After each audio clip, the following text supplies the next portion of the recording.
Hello बच्चों, चलो कुछ नया देखते हैं। बच्चों जानते हो लुईस एसिड किसको बोलते हैं? जो पेयर इलेक्ट्रॉन को क्या करता है, एक्सेप्ट करता है, उनको लुईस एसिड बोलते हैं। अब इनमें बहुत सारी कैटेगरी है, उसमें से एक कैटेगरी क्या है? जिन मॉलिक्यूल्स का सेंट्रल एटम का ऑक्टेट पूरा नहीं होता है, वो लोग जनरली पेयर इलेक्ट्रॉन को लेते हैं, तो वो लोग लुईस एसिड हो गए। एक एग्जांपल आपके सामने दिया है बोरोन का।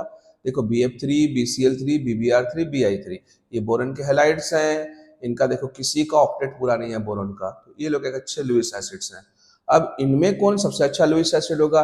तो आप तो बोलेगा सर फ्लोरीन सबसे अच्छा लुईस एसिड होगा क्योंकि fluorine most electronegative element. But बच्चों ऐसा नहीं है। सबसे ज्यादा कौन होगा? Bi3, उससे कम BBr3, उससे कम BCl3 और सबसे कम बच्चों BF3।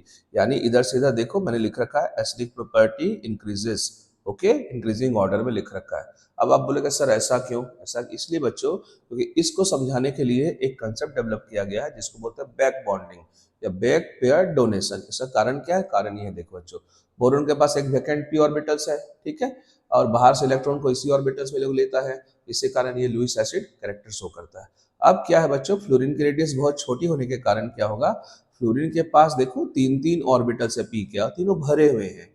तो फ्लोरीन की रेडियस छोटी होने के कारण इनके ये p के जो भरे हुए ऑर्बिटल्स हैं इस वैकेंट ऑर्बिटल के बिल्कुल नजदीक होंगे, तो ये इलेक्ट्रॉन्स इन ऑर्बिटल्स को यूज करेगा।